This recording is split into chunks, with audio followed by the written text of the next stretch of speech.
L'édito politique de Soisy Kemener de Marianne ce matin. Et ce matin, Soisy, que vous voulez nous parler des suppliciés du macronisme. Oui Samuel, sous les coups de boutoir du nouveau président, le vieux monde politique achève de se disloquer et le dégagisme, ça fait mal, très mal même.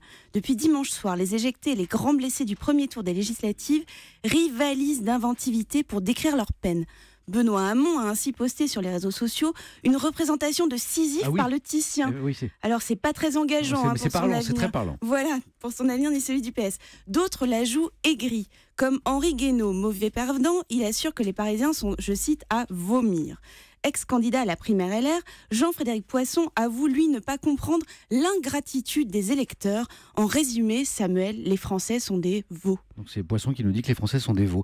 Justement, pour Jean-Frédéric Poisson, comme pour d'autres, le martyre se poursuit.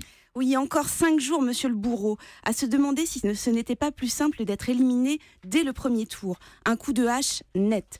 Cette semaine, les personnalités menacées font campagne avec une épée au creux des reins, comme Nathalie Kosciusko-Morizet qui rend 23 points à son adversaire En Marche, Gilles Legendre, à Paris. L'ancienne ministre Najat Vallaud-Belkacem connaît, elle, les pires difficultés à Villeurbanne. Pour comprendre ce qui se passe sous leur crâne, il suffit de jeter un œil au compte Twitter de l'ancien garde des Sceaux.